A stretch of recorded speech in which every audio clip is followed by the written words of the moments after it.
Thank you, Paula, for that beautiful music. Good morning, everybody, and welcome.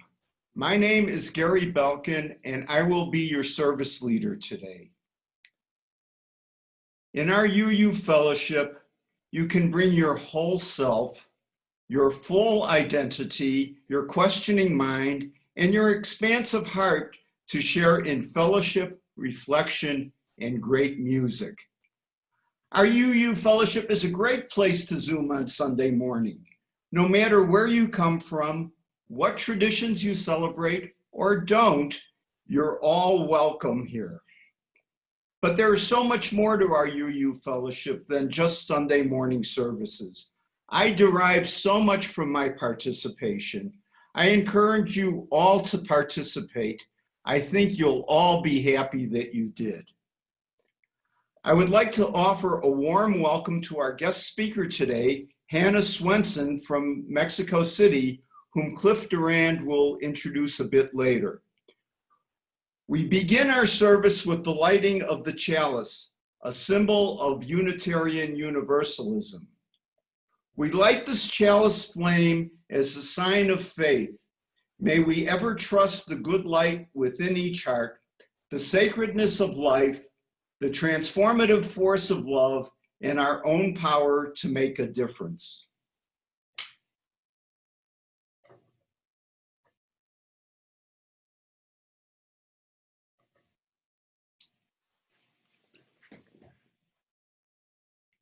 Our opening words today are from Reverend Rod Richards in San Luis Obispo, California. We who gather here in this tender and anxious and confusing time, we have been awash in a sea of information and misinformation and disinformation. And this information that we seek is simply so that we may make wise decisions about how we respond and learn how we hold one another when we can't hold one another, and decide how we can be when we can't be together. What is this we face? How best do we respond? And why is this happening? The why, the why, the why. And why do those who suffer most, always suffer? Suffer most from what we now face. Why? And what can we do for those who are most at risk, most vulnerable all the time, and now again? And how do we respond? And how do we hold one another when we can't hold one another? And how do we stay together and stick together and worship together when we can't be together? Yet we are. Here we are. We are here together. And now we go to Dan Neuspiel for a time for community and a message from our COVID task force. Good morning, and welcome everyone to the Unitarian Universalist Fellowship of San Miguel de Allende. I'm Dan Neuspiel, the president of your fellowship, and I'm standing in today for Bonnie McDowell, who's having some internet difficulties. I have a few announcements. What makes us special? During the next 8 weeks on the pages of the newsletter and the order of service, you can read about our fellowship, its history, community outreach, cultural activities, services, generosity, challenges, and future. In the first article, we remember those who were here first. Is this your first time joining us? If so, please contact Chris Chase at the email in your chat box to learn more about our fellowship. Are you interested in joining one of our Zoom discussion groups? You can read further details about them at the bottom of the order of service that you received by email. For more information about these groups, contact Diana Amaya at the email in the chat box. We welcome your feedback on this service. If you have any, please contact Kathy Canepa at the email in the chat box. Our Zoom breakout group room discussions after the service are great places to reflect on the service and to meet old and new friends. If you want to participate, please just stay connected and you'll be randomly assigned to a breakout room immediately at the end of the postlude music. Please be sure to accept your room assignment on Zoom. If you're in a room with only 1 or 2 members, stay put a few more minutes and I'll reassign you to another group. The rooms will stay open at least 20 minutes. I'll post a question at the end of the service that was provided by today's speaker to kick off your discussion. After the breakout session ends, those interested may return to the larger group to continue chatting. Choosing this fellowship as your spiritual home is an important commitment. After carefully deciding if UUFSMA is right for you, we welcome you to become an official member by completing a membership form available at our website and making a financial commitment to the fellowship that reflects your financial means and spirit of generosity. There's more information at our website listed in the chat box. Now, a brief message from our COVID-19 task force, whose members are physicians, nurses, social workers, and care team members with many years of experience pertinent to this pandemic. We recognize that despite the continuous rise of cases of COVID-19 in San Miguel, many of our members and friends have chosen some behaviors that increase their risk of exposure to infection, such as going to restaurants or entertaining guests in our homes. After months of seclusion, the motivation for this risk-taking is understandable. But the risks are real, and we've learned of people who believed that they were being safe, but still became infected during one of these risky situations. Also, we know that tourists are starting to return, and churches are reopening just this week. These activities may increase the risk of community spread of infection. Last week, I discussed how our UU principles can help to bolster public health recommendations to prevent coronavirus infections. I think these points bear repeating, so I beg your indulgence. Since we know that we may be contagious before showing signs of infection, we wear masks and adhere to physical distancing because we believe in the inherent worth and dignity of every person. So we strive to protect others as well as ourselves. We advocate these recommendations and explain them to others in a loving way because we believe in justice, equity, and compassion in human relations. We believe in the value of public health guidance based on scientific evidence because we support a free and responsible search for truth and meaning. And perhaps most importantly, we know that we are all in this together since we respect the interdependent web of all existence of which we are a part. So please continue to be safe, avoid indoor gatherings, and maintain at least 6 feet separation when interacting with anyone outside of your immediate sheltering unit. It's the UU thing to do. Now please join Kathy and I in reciting our spoken covenant, which should appear on your screen.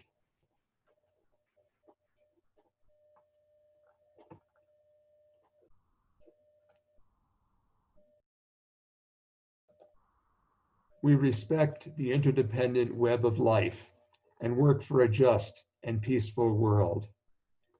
We encourage the search for truth and meaning, strive for compassion in our relationships, and seek values that will benefit our lives and the lives of others. This is our covenant. Respetamos todos los estilos de vida dentro de su red interdependiente y trabajamos por un mundo justo y pacífico. Alentamos la búsqueda de la verdad y la comprensión total. Nos esforzamos por mantener compasión en nuestras relaciones y buscamos valores que beneficien nuestras vidas y las vidas de los demás. Este es nuestro convenio. And now, please join in singing the hymn, Lean on Me, and the lyrics will appear on your screen shortly.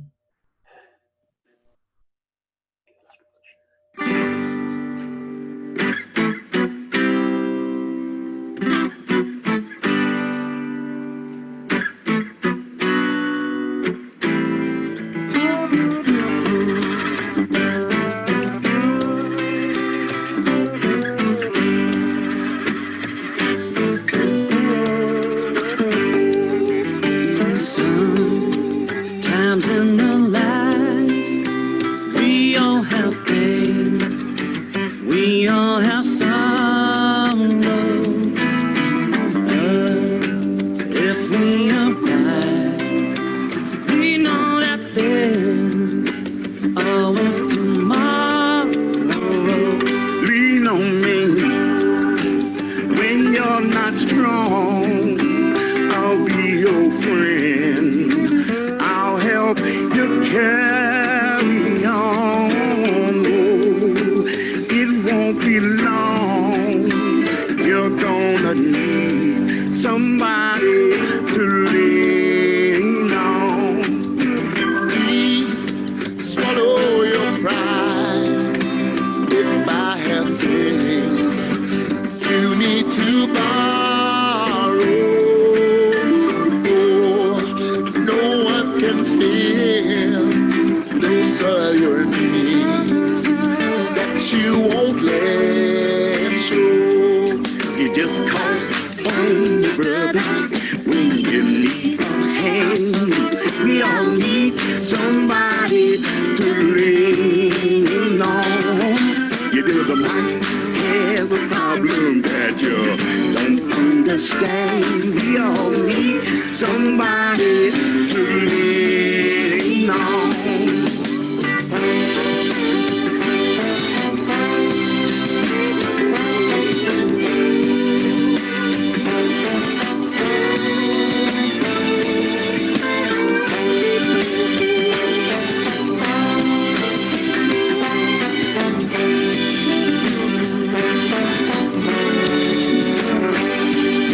You just come on when you need a hand. We all need somebody to lean on. You just might have a problem that you don't understand. We all need somebody to lean on.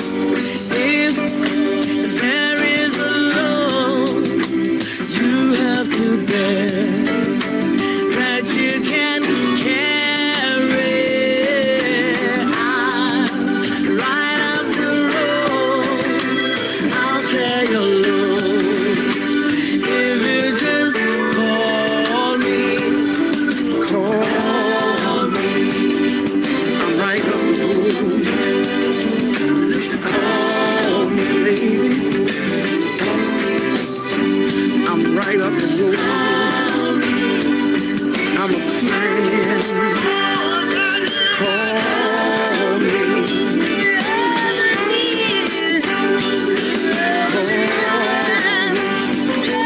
I'm right up the road. You gotta call me. I'm a friend. Call me.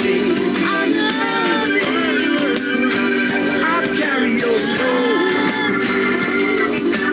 Call me. I'll carry your load.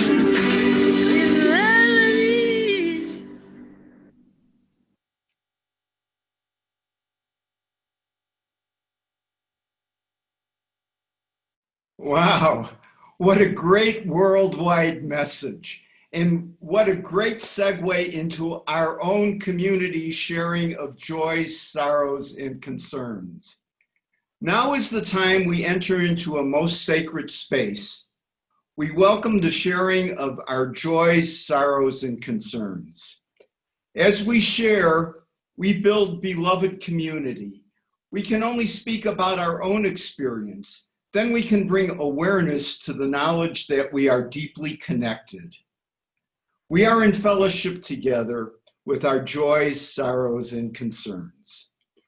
For each sorrow and concern that we share today, I will drop a stone into this pool of water so that the spirit of its rippling tide may then spread forth into the community. And if any of you have a joy, sorrow, or concern you would like to share, please feel free now to enter it into our chat box. I dropped the first stone for all those who are displaced, for all those who are wandering, seeking, homeless, and frightened.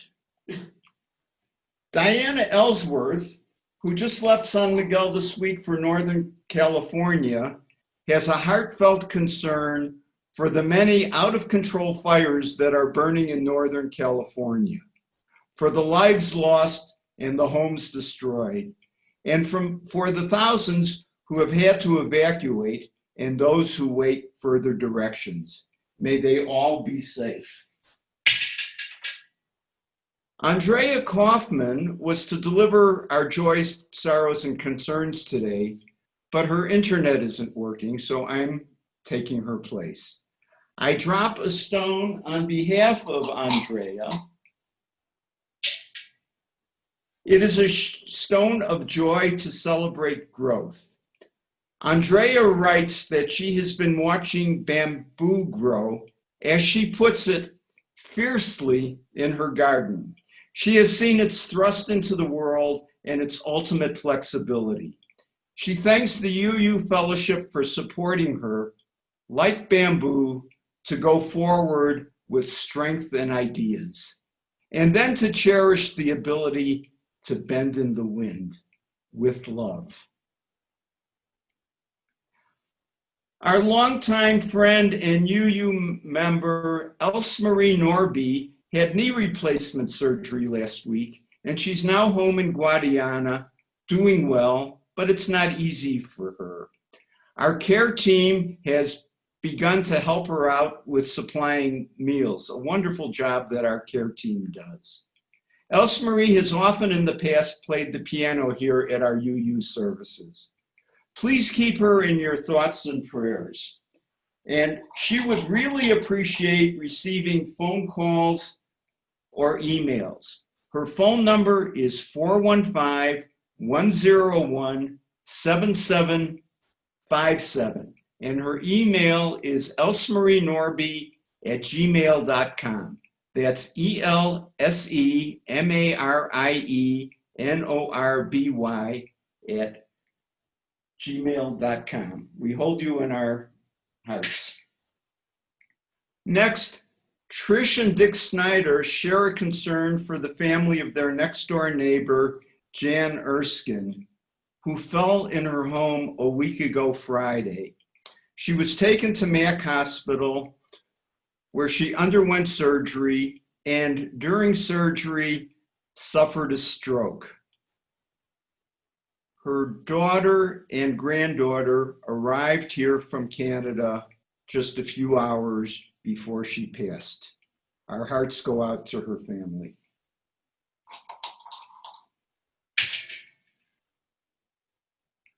We now drop a stone in memory of Judith Hale, wife of Dennis Hale, a frequent visiting minister to our UU Fellowship during its early days.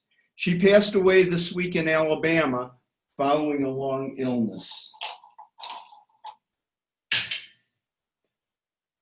Reverend Tom Rossiella and Malcolm Halliday write, "We are not with you today as we have been spending all week helping Malcolm's parents move to a wonderful senior living community and helping move and distribute many family heirlooms from their home.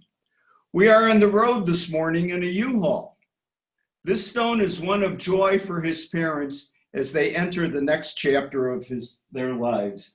And I, along many members of our community, had the great opportunity to meet Malcolm's parents when they visited here last year. They're wonderful folks, and we wish them well. In the upcoming week, you can send your joys and concerns to Tom again for inclusion next Sunday, and he will be back online with us then. I now drop the last stone for all those unspoken joys and concerns that remain in our hearts.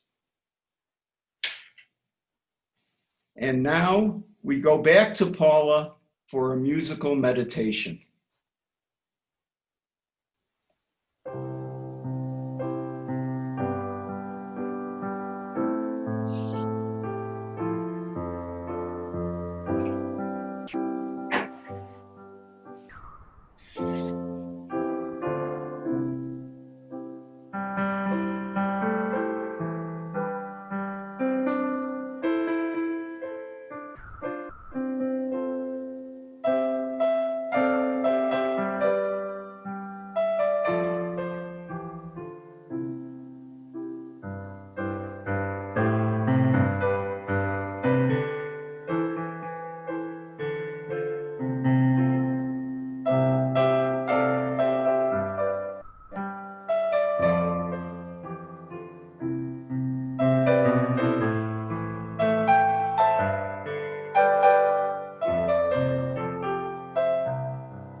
Let it be. What great timeless music.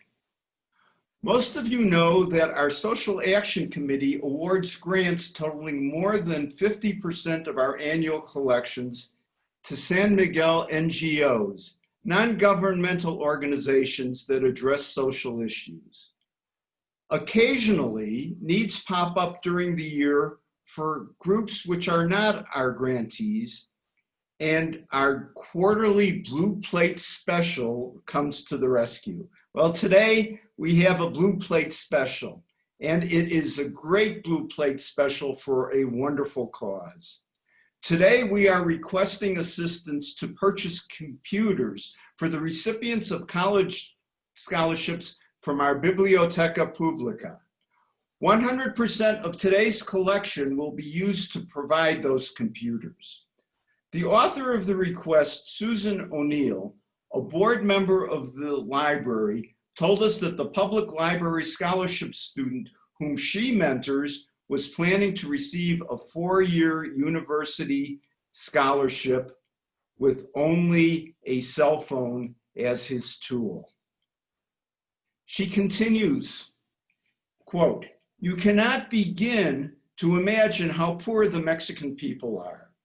The scholarship committee did a survey and determined that out of 100 scholarship recipients, there are only 40 students with there are 60 students with no access. Well, let's revise that. There are 60 students with access to computers, only 40 students, over 40 students with no access.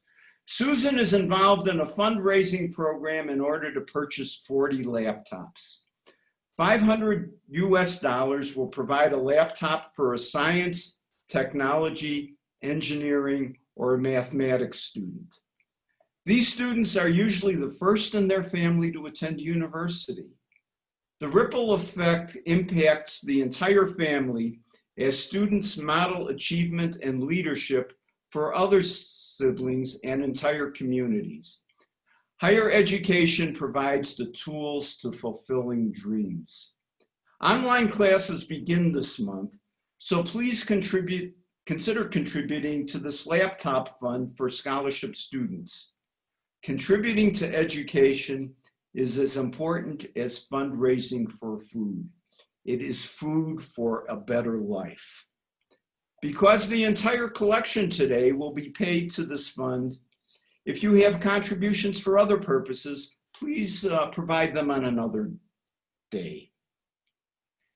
In order that you not miss any part of our service, we have decided today to have a 3-minute pause before the offertory music, when you will only see our chalice on the screen. During this time, please go to our website, UUFSMA.org. That is UUFSMA.org, and press the donate button. You will then be able to donate any amount using PayPal or any credit or debit card. If you want to donate by check, or perhaps even donate a laptop directly, please send a private chat message to Dan Neuspiel, our president, and he will provide instructions to you on how to do so.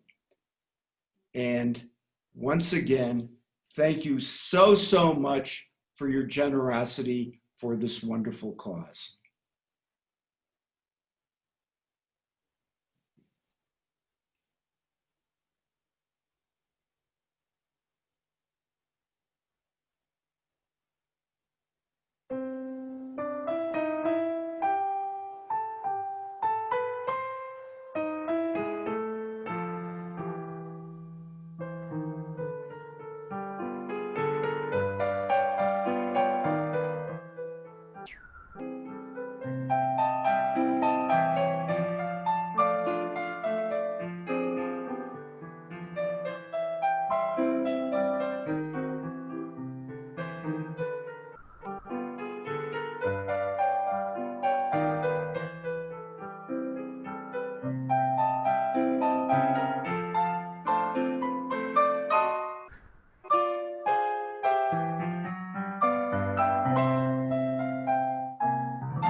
Thank you, Paula. That video we saw of Lean on Me reminded me of 5 years ago when it first went viral. It was novel and inspiring to see musicians all singing together, even though they were scattered across the globe. They were together, although separate, linked in a common endeavor by the internet. I remember walking down Calle Insurgentes one day, seeing a lone guitar player approaching in the distance. As there was no one around to hear him, I thought it a little strange. But as he drew near, I heard he was playing Lean on Me. And I suddenly realized he was not alone. He was playing with musicians around the world, part of a global chorus of humanity. Although we usually don't think about it, we are all connected in a common humanity. During this pandemic, we wear masks here in San Miguel. Germans wear masks, Cubans wear masks, Vietnamese wear masks in a kind of global fashion statement. We are all in this pandemic together, with our well-being dependent on each other. Lean on me, indeed. We need each other. We see this in the generosity of many who have given so that others may eat while they are without work and sheltering in place. Today, everywhere, we see that when governments and institutions fail, helping hands rise up spontaneously from civil society.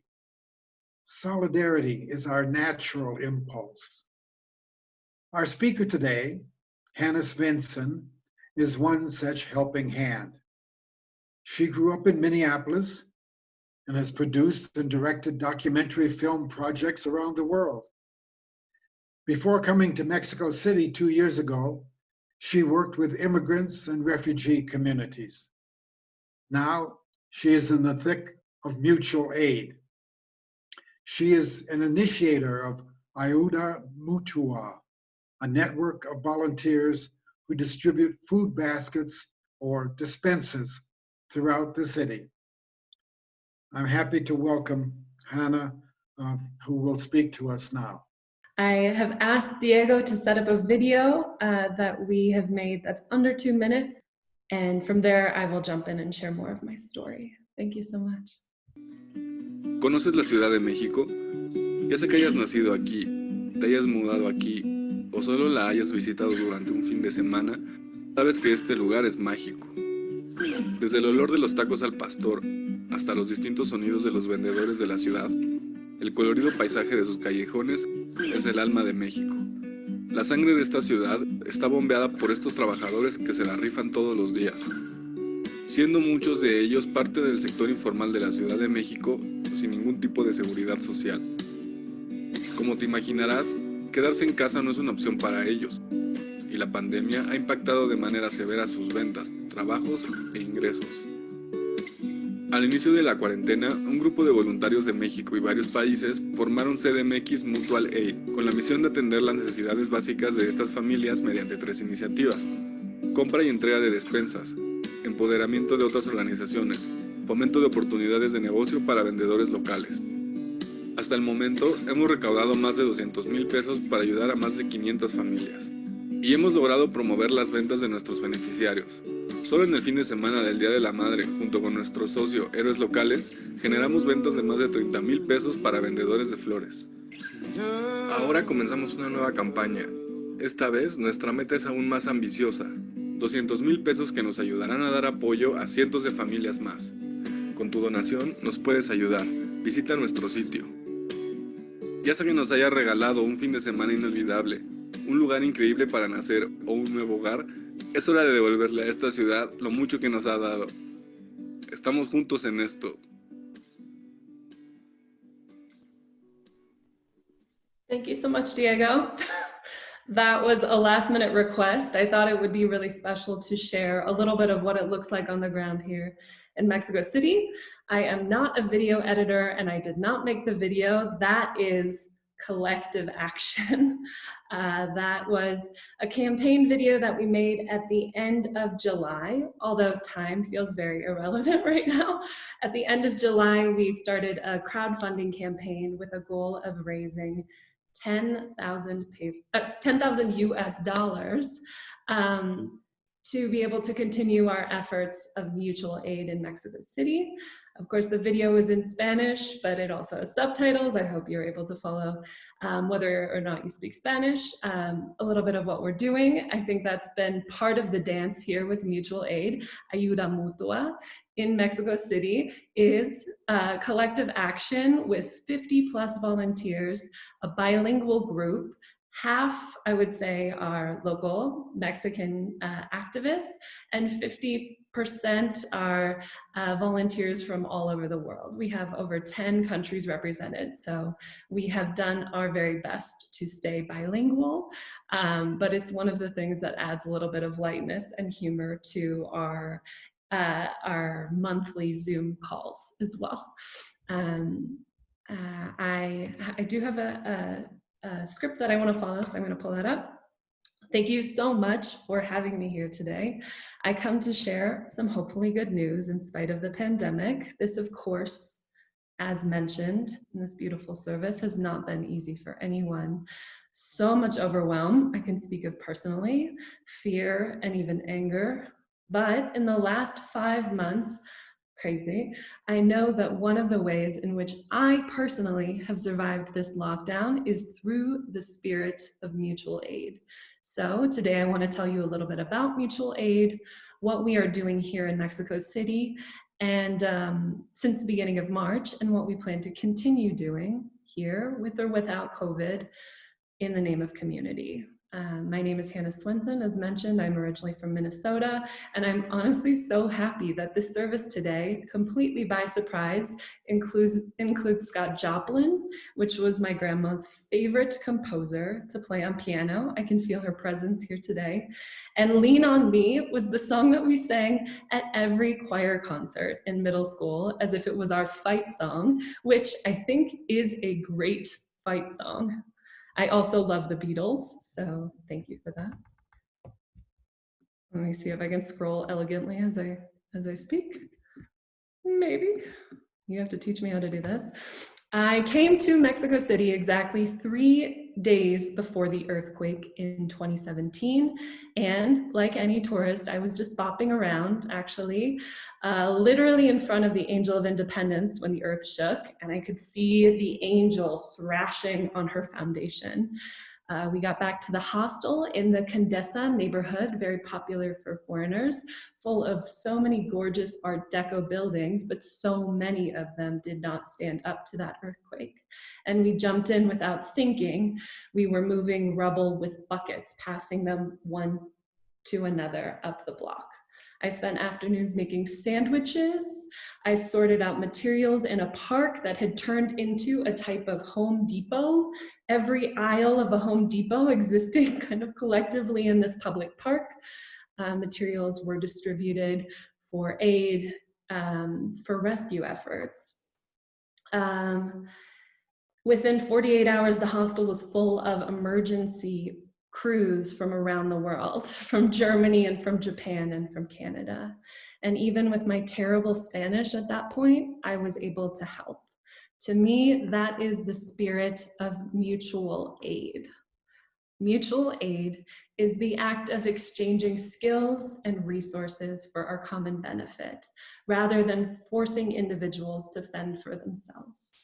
Mutual aid is based on the idea of taking care of each other through horizontal power and the redistribution of resources and the redistribution of power. Mutual aid is about getting to know our neighbors and about getting to know ourselves and the roots of the problems in our communities. We are driven by the needs articulated by our community, not by our perceived idea of what those needs are. Mutual aid is about showing up for actions that resist all forms of discrimination and that fight for structural changes that support us all. We understand that it is the system and not the people suffering in it that create poverty and crisis and vulnerability. Together, we work to deconstruct systems of oppression through systems of care. Together, we meet each other's needs and transform the conditions that we live in. To me, personally, mutual aid is about building a world that we want to live in. It is a revolutionary act of abandoning the systems that tell us that we are innately selfish, that people collectively are innately selfish, and that we have to be that way in order to survive. Mutual aid is a way of practicing an alternative way of living and an alternative way of relating to each other. Mutual aid is also a way to say that you are not alone and neither am I. Mutual aid believes, of course, in the power of community. This is why we believe in solidarity and not charity, horizontal and not hierarchy, because we are all in this together, especially right now. This whole initiative didn't exist before lockdown, although there has always been a need. But instead, in these long early days of quarantine, almost waiting for COVID to hit Mexico the way we were observing it in Asia and Europe and the US around the beginning of March, mid-March, I started seeing so many stories of community organizing that really sparked my own imagination. And I just felt so isolated, and there was so much opportunity for connection. I also had so much time on my hands, and I had technology, and something in me, not a clear thought, nothing logical, but a feeling, a very intuitive spirit feeling. I don't know exactly what that would be. A feeling intuitively pushed me into the idea of creating mutual aid in Mexico City based on the versions that I'd been seeing around the world. I intuitively decided to figure out how to do this thing and how to make it work. And that's it. I made social media pages, and I figured out with some help how to build a website. And I started making really sheepish phone calls to a few friends with my idea. And I felt really bashful about the whole thing. Yeah, really kind of alone, but I was curious enough to see what would happen. I mean, how would people find us? How would we fund this? Could we organize community and do it safely during a pandemic? I had one friend as an ally, and sometimes that's all it takes. And so we decided, while I was pacing around my kitchen, that if we could support one person and practice this concept of mutual aid on a one-to-one scale, then it would be worth it. Really, honestly, that was it. Ever since then, systems have broken or we felt lost, and this friend who has stood with me said, we've already made our goal. We've already helped one person. And I think that's a great way to set goals. And so end of March, people started finding us, and we got the word out, and we built systems to begin to manage aid requests that were coming in. We set up a phone number, we had an email account, we had social media, and more people also reached out to help. And we started having meetings, these awkward and sweet bilingual meetings. We started brainstorming, and we started dreaming up the possibilities of what we could do together.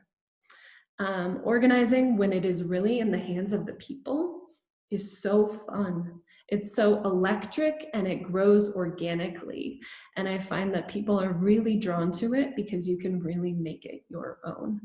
All ideas are incorporated, all requests, even if they are not easy, are honored.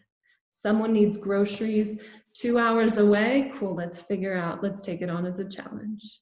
Somebody needs diapers, somebody needs medication, someone needs surgery, someone needs emotional support. We found a way. We start asking questions. We start connecting people. Today, we've raised nearly $500,000 pesos, over 20,000 US dollars. We are more than 50 volunteers. We have delivered to date over 2,000 despensas, partnered with over a dozen organizations, and we've run initiatives that have benefited local street vendors, visual artists, and musicians. Someone interested in supporting local vendors joined our group, so we created an initiative called Local Heroes, Héroes Locales, to document street vendors and to share details about their location and their services. We were also able to offer hand sanitizer, masks, and health kits for the vendors too. On Mother's Day, we were able to sell over 100 bouquets from local vendors through an online store that we built. Technology being one cool key in this equation. And we did the same for Father's Day with baskets full of local products like cheeses and nuts and candies. Someone interested in the arts threw in an idea to open an art gallery online, which is currently on our website. We were able to gather over 50 local artists selling their art on our website, where 50% of the proceeds benefit artists and the other 50% benefit our grocery initiative.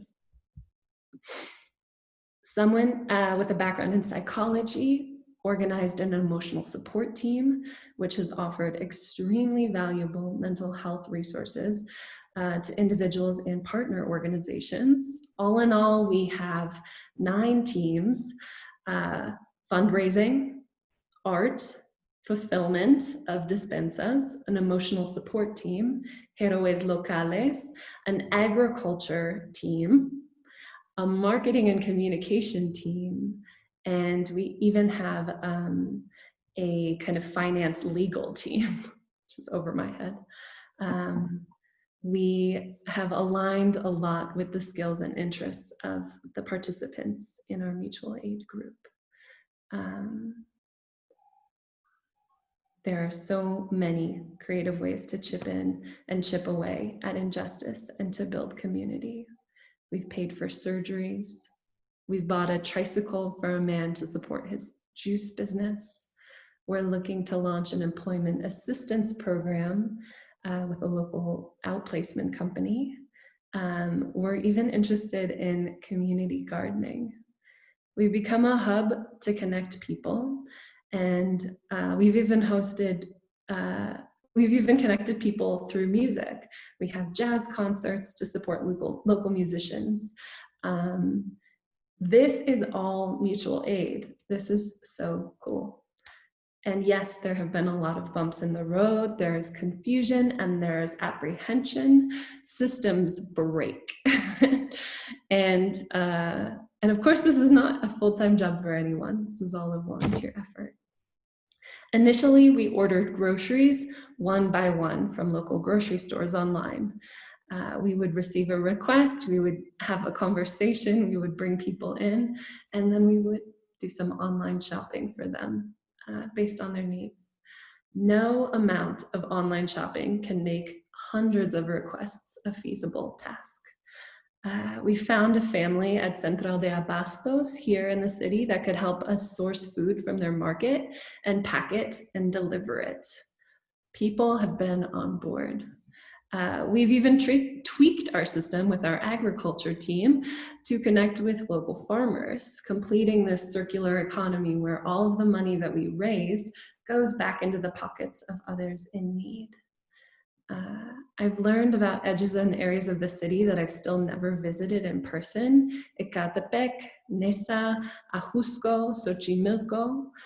Our secret in all of this has been to say yes to everything, and so much beauty has come from that. Obstacles become grounds for creative solutions, and it's so energizing to say yes and see beyond our limits, especially in times of lockdown. I've built friendships that will outlast this lockdown from people across the city that I would have never met without mutual aid. I'm checking the clock before I wax poetic about how meaningful this experience has been for me, because I also want to share with you how easy it is to participate in mutual aid. I've made a list of ways you can contribute wherever you are and whatever capacity that you have. The key is this is not charity. Any contribution is welcome, and every contribution brings us closer to a more joyful and a more just world. Here is my list. Beyond funds, how to participate in mutual aid. Time. Time is an asset. If you have it, you can share it. You can run errands for someone that is at capacity or that doesn't have transportation. You can watch someone's kids. So you could hypothetically watch someone's kids so they can get a break. Helping someone with their yard, weeding, mowing, cleaning up, household chores. Listening to someone vent is mutual aid. Sharing about their day, holding space to share joy.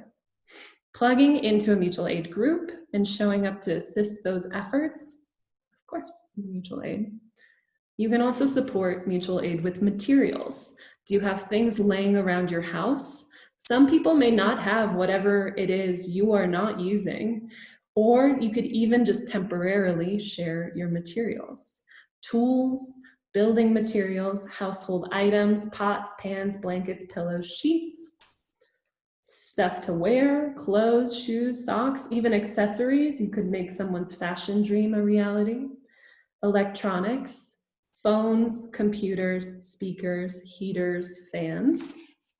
I've heard of some of these contributions already in this group. Social capital, also known as when people think well of you, they want to help you. If you have social capital, you can ask people for favors.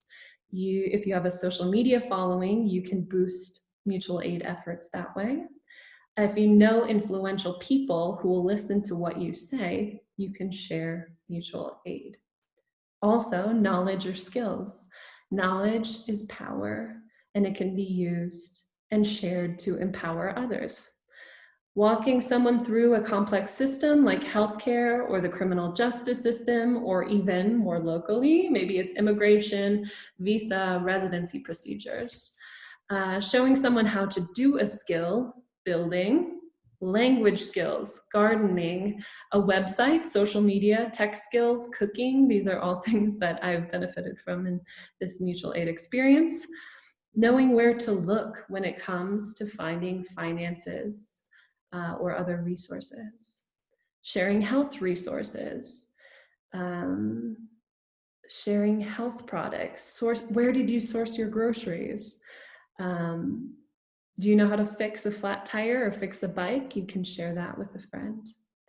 There's also a really cool initiative that we're beginning to support here locally called Dona una hora, donate 1 hour, which transforms prisons into education centers by offering video classes and workshops on any subject that you may consider to be an expert of sorts in.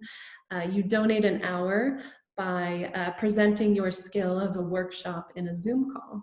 Since everyone here has joined Zoom, I imagine you all have your own lived experiences and something to share. This is absolutely a way to contribute. The point is that we all have worth. You hear the bell of the church next door. I hope this means I'm still on time. Point is, we all have worth. Money absolutely helps us to get so much done. And if you are able, I highly suggest redistributing your funds on a regular basis. It is so powerful. This is systemic change. If I redistribute my wealth that I was born with, along other various forms of privilege, it is not a selfless act, but it is recognizing that everyone's life is better, including mine, if everyone's needs are met. We are all in this together. I'd like to thank you all, and I'd also like to pass the mic to Trish Snyder, who's a member and an activist in this fellowship. who is going to discuss some local efforts in San Miguel. Thank you so much. I would love to also share more resources about what our work is. There's our website in the chat. Thank you so much. Thank you, Hannah. I just want to take you home and put you in my pocket because I have work for you. We all do. I've been asked to speak about local efforts in this pandemic. San Miguel pulled out all the stops when the pandemic hit, and local government has been recognized throughout Mexico as an example of what should be done to manage the spread of infection. But even more impressive is how the Mexican and expat community pulled together from lots of different directions to address the lack of information, the need for masks, medical care, and food. Our fellowship played an important role in all of these areas. The process was bumpy at first. I think Hannah used the term bumpy as well, with competing fundraisers, forgotten communities, and confusion. But I feel good about saying that it's working smoothly now.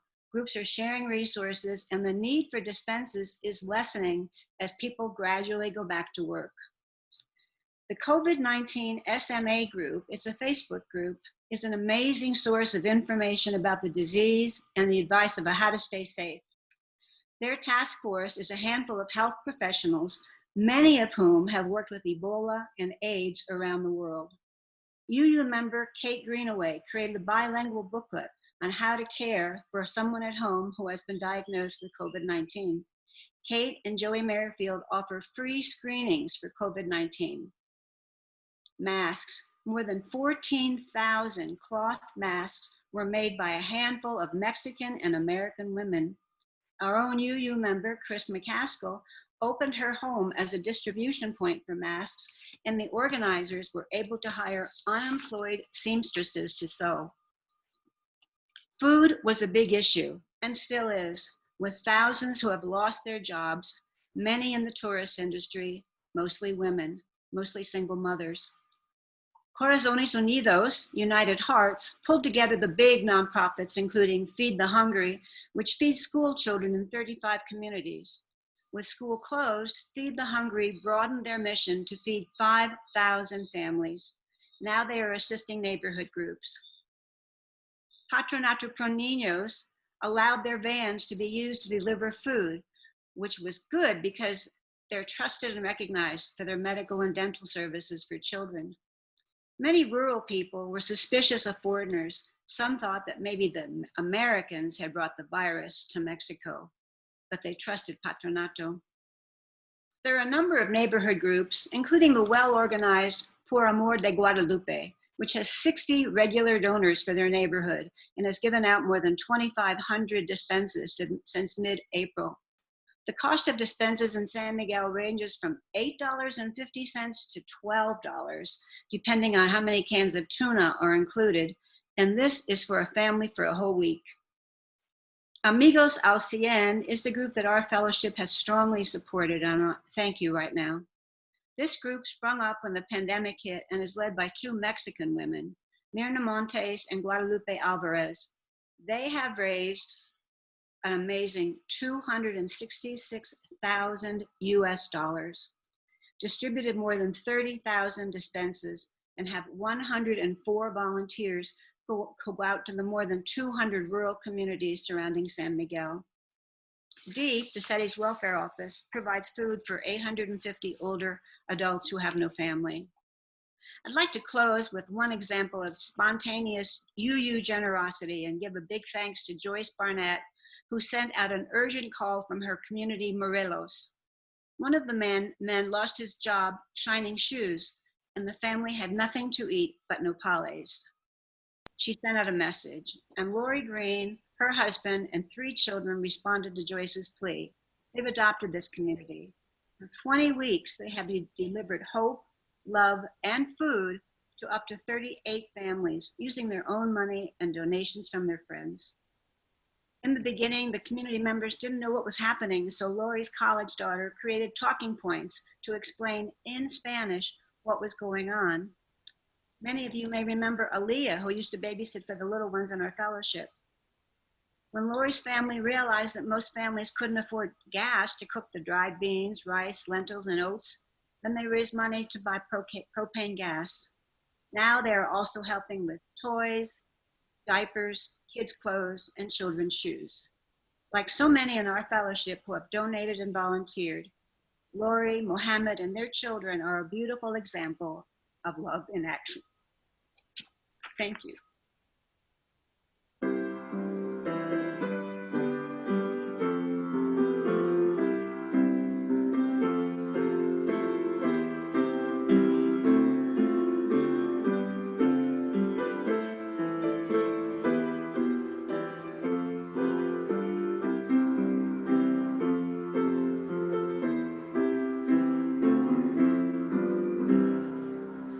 We'll build a land where we bind up the broken. We'll build a land where the captives go free, where the oil of gladness dissolves all mourning. Oh, we'll build a promised land that can be. Come build a land where sisters and brothers, anointed by God, may then create peace, where justice shall roll down like waters, and peace like an ever-flowing stream. We'll build a land where we bring the good tidings to all the afflicted and all those who mourn, and we'll give them garlands instead of ashes. Oh, we'll build a land where peace is born. Come build a land where sisters and brothers, anointed by God, may then create peace, where justice shall roll down like waters, and peace like an ever-flowing stream. We'll build a land building up ancient cities, raising up devastations from old, restoring ruins of generations. Oh, we'll build a land of people so bold. Come build a land where sisters and brothers, anointed by God, may then create peace, where justice shall roll down like waters, and peace like an ever-flowing stream. Come build a land where the mantles of praises resound from spirits once faint and once weak, where like oaks of righteousness stand her people. Oh, come build the land, my people we seek. Come build a land where sisters and brothers, anointed by God, may then create peace, where justice shall roll down like waters, and peace like an ever-flowing stream.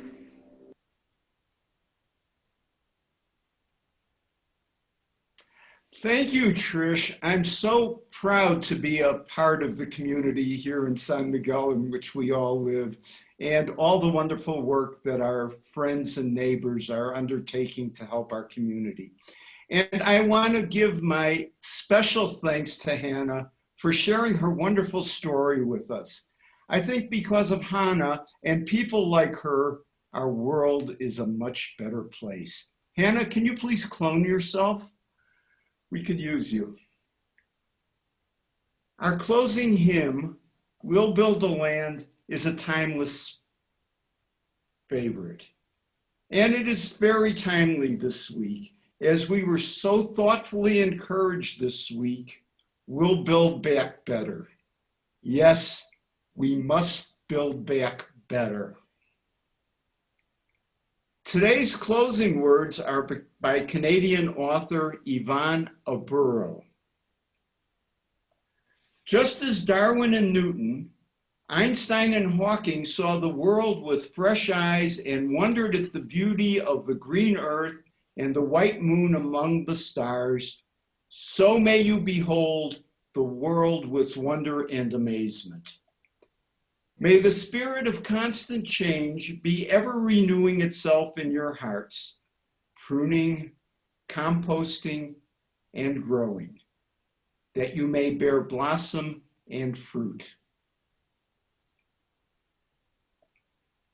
Each week as we gather, we light a common chalice. We sing and celebrate, we pray and think. Then we each gather strength from the flame and go out from here, taking the light with us. And now, back to Paula for our closing music.